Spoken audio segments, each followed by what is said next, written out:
இந்த உலகமும் மனிதனும் தோன்றிய காலத்திலேயே மர்மங்களும் தோன்றிடுச்சு அப்படின்னு தான் சொல்லணும்.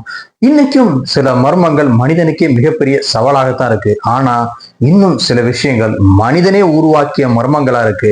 அதாவது இந்த மனிதனுக்கே சவாலா இருக்கக்கூடிய மர்மங்கள் கூட என்னைக்காவது ஒரு நாள் விடுபடும் சொல்லிடலாம். ஆனா இந்த மனிதனே உருவாக்கிய மர்மங்கள் அப்படிங்கிறது இன்னும் எத்தனை யுகங்கள் ஆனாலும் அவிழுமா தீருமாங்கிறத சொல்ல முடியாது.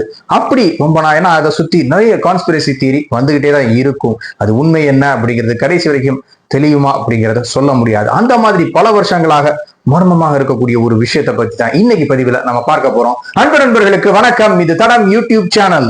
தடம் பார்த்து நடப்பவன் மனிதன், தடம் பதிப்பவன் மாமனிதன். இன்னைக்கு நம்ம வீடியோக்குள்ள போறதுக்கு முன்னாடி நம்ம சேனல்ல சப்ஸ்கிரைப் பண்ணாதவங்க சப்ஸ்கிரைப் பண்ணிடுங்க.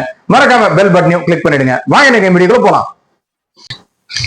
யூரி காகரின் நம்ம எல்லாத்துக்கும் தெரியும், விண்வெளிக்கு சென்ற முதல் மனிதர். ஒரு மனித இனத்துக்கு மட்டுமில்லாம ரஷ்யாவுக்கு பெருமை சேர்த்த ஒரு விண்வெளி வீரர் அப்படின்னு நம்ம சொல்லலாம்.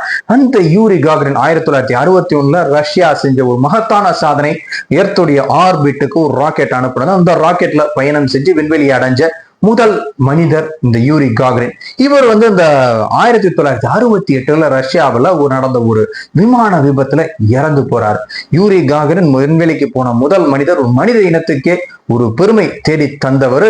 அப்படிப்பட்ட ஒரு நேஷனல் ஐகானாக இந்த தேசத்துக்கு உலக அரங்குல பெருமை தேடி தந்த ஒரு நபர் வந்து இறந்து போயிட்டார். அப்படிங்கிற தேசத்துக்கே பெரிய ஒரு அதிர்ச்சியா இருந்துச்சு.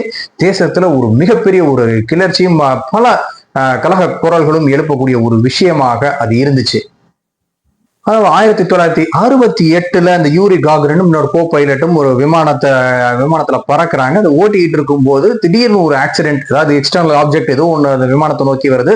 அதை அவாய்ட் பண்றதுக்காக இவங்க ட்ரை பண்ணும்போது இந்த பிளைட் வந்து கிராஷ் ஆகி கீழே விழுந்து விபத்து ஏற்படுது. இதுதான் நடந்திருக்கு அப்படின்னு சொல்லப்படுது. முதல் நடந்த உடனே என்ன ஆச்சு அப்படின்னா, அந்த விமானியுடைய அந்த கோ பைலட்டுடைய உடல் மட்டும்தான் கிடைச்சிருக்கு. இந்த யூரி காகரினோட உடல் கிடைக்கல.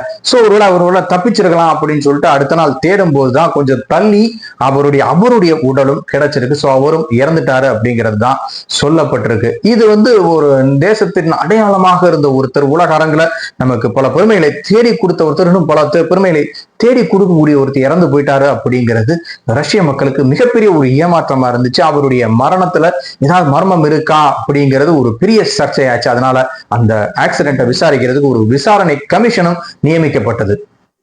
இந்த விசாரணை கமிஷன் அவங்க விசாரணையை முடிச்சு ரிப்போர்ட்டும் கொடுத்தாங்க. பட் அந்த ரிப்போர்ட் வந்து ரொம்பவே ஏமாற்றம் அளிக்கக்கூடிய ஒண்ணா இருந்துச்சு. ஏன்னா இது ஒரு சாதாரண ஒரு பைலட் இரர்னால ஏற்பட்ட ஒரு விமான விபத்து அப்படின்னு தான் சொல்லப்பட்டிருக்கு. அதாவது நம்ம சொன்ன மாதிரி வெளியே இருந்தது ஒரு ஆப்ஜெக்ட் இந்த விமானத்தை மோத வந்திருக்கு. அதை அவாய்ட் பண்றதுக்காக விமானத்தை திருப்பினப்போ கிராஷ் ஆகி இது வெடிச்சிருக்கு அப்படின்னு தான் அந்த இது வந்து அந்த ரிப்போர்ட் சொல்லியிருக்கு.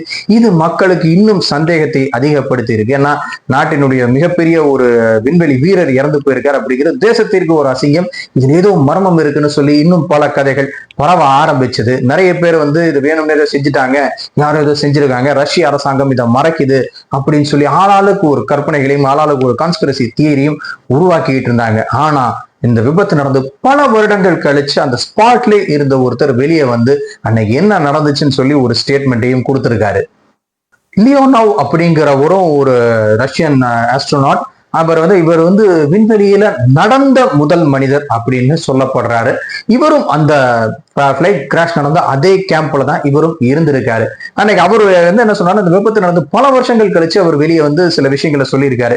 என்ன சொல்லியிருக்காரு அப்படின்னா, அன்னைக்கு கேம்ப்ல வந்து இவருக்கு வந்து இந்த பேராசூட் ட்ரைனிங் பண்ணக்கூடிய ஒரு செஷன், மற்றவங்களுக்கு பேராசூட் எப்படி ஜம்ப் பண்றது அப்படின்னு சொல்லக்கூடிய ஒரு ட்ரைனிங் செஷன் இவருக்கு இருந்திருக்கு. ஸோ இவரும் அந்த கேம்ப்ல இருந்திருக்காரு. ஆனா அன்னைக்கு வந்து இந்த வெதர் கண்டிஷன் ரொம்ப மோசமாக இருந்தது. அதனால இந்த பேராசூட் ட்ரைனிங் செஷன் கேன்சல் ஆயிடும் அப்படின்னு சொல்லி இவர் எதிர்பார்த்துக்கிட்டு இருக்கிறப்ப தான் அன்னைக்கு வந்து என்ன இருந்திருக்குன்னா, இன்னொரு ஒரு சுகோய் அப்படிங்கிற ஒரு ரக விமானத்தை டெஸ்ட் ரன் பண்ணக்கூடிய ஒரு செஷனும் இருந்திருக்கு. அந்த விமானமும் பறந்துகிட்டு இருக்கு.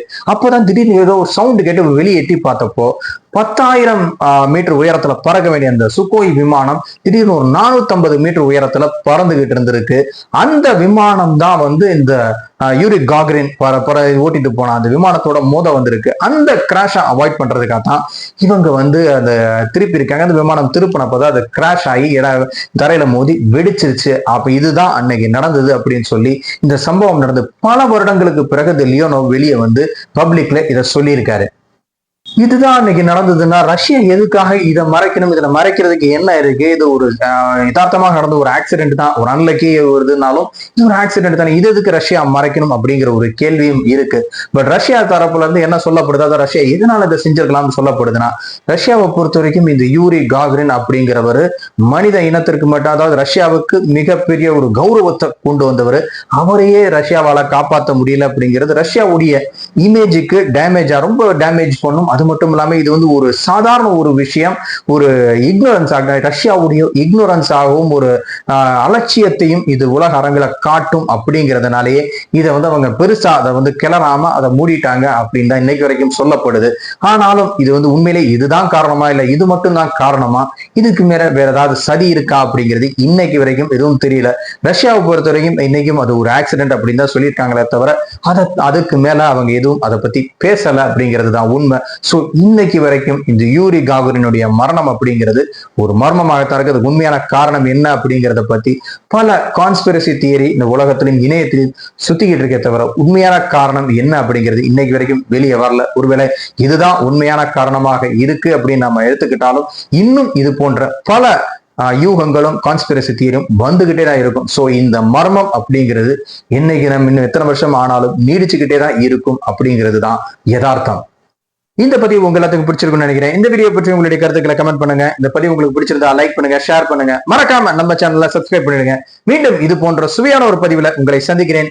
அதுவரை உங்களிடமிருந்து விடைபெறுகிறேன். நன்றி, வணக்கம். தடம் பதிப்போம்.